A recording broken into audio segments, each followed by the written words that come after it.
প্রধানমন্ত্রী নরেন্দ্র মোদীর কড়া বার্তা। এবার তিনি কি বললেন? মাদক বিরোধী অভিযানের জন্য তারা বদ্ধপরিকর, অর্থাৎ মাদকাসক্ত যারা তাদেরকে, সেই যুব সমাজকে এই মাদকাসক্তি থেকে বের করে আনতে হবে, অর্থাৎ উন্নত ভারত গড়ার লক্ষ্যে আরো এক ধাপ এগোনোর কথা বলছেন প্রধানমন্ত্রী নরেন্দ্র মোদী।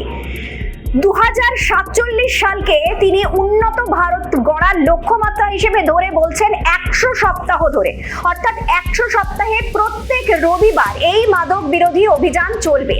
তিনি কোথাও গিয়ে জাতীয় নিরাপত্তার সঙ্গে এই মাদক বিরোধী অভিযানকে এক করে দেখাতে চেয়েছেন। কেন দেখাতে চেয়েছেন?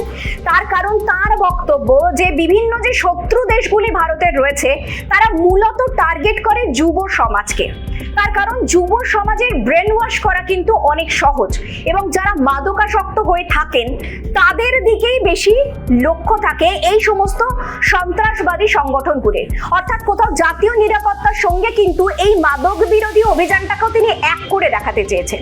কি কি কর্মসূচি নেওয়া হচ্ছে? মূলত স্কুল, কলেজ, বিশ্ববিদ্যালয় যে সমস্ত পঠন পাঠনে যুক্ত যে পড়ুয়ারা রয়েছে, যুব সমাজকে তিনি আহ্বান জানিয়েছে এগিয়ে আসার জন্য। তার কারণ যুব সমাজই পারবে এই মাদকহীন একটা ভারত, অর্থাৎ একটা উন্নত ভারত গড়তে। এবং যেহেতু এই যুব সমাজে যারা যুক্ত রয়েছে, মানে যুব সমাজের যে বড় অংশ যুক্ত রয়েছে মাদকাসক্ত হিসেবে, তাদেরকেই এই মাদক বিরোধী অভিযানে তাদেরকে বের করে আনাটাই হচ্ছে মূল লক্ষ্য। 100 সপ্তাহ ধরে চলবে। মূলত রবিবার দিন কর্মসূচি নেওয়া হয়েছে। স্কুল, কলেজ, ইউনিভার্সিটির যে পড়ুয়ারা থাকছে তারা বিভিন্ন ধরনের ক্রিয়াকর্মের মধ্যে দিয়ে এই মাদক বিরোধী অভিযান চালিয়ে থাকবে। পথনাটিকা হতে পারে, কোনো সাংস্কৃতিক অনুষ্ঠান হতে পারে, কোনো অঙ্কন প্রতিযোগিতা হতে পারে, স্পোর্টস হতে পারে, যে কোনো প্রতিযোগিতামূলক যে কোনো কর্মকাণ্ডের মধ্যে দিয়ে এই কর্মসূচি গ্রহণ করা হয়েছে।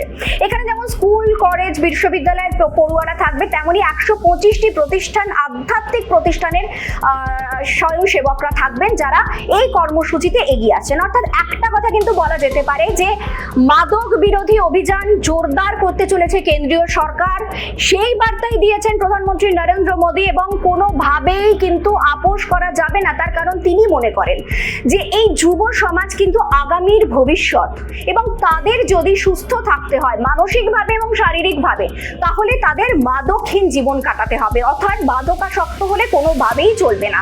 সেই জন্যই এই পরিকল্পনা, এবং এই পরিকল্পনার মধ্যে দিয়ে তিনি মনে করছেন যে উন্নত থেকে উন্নততর সমাজ এবং উন্নত ভারত গড়া সম্ভব হবে, এবং সেই লক্ষ্যেই তার এই বার্তা।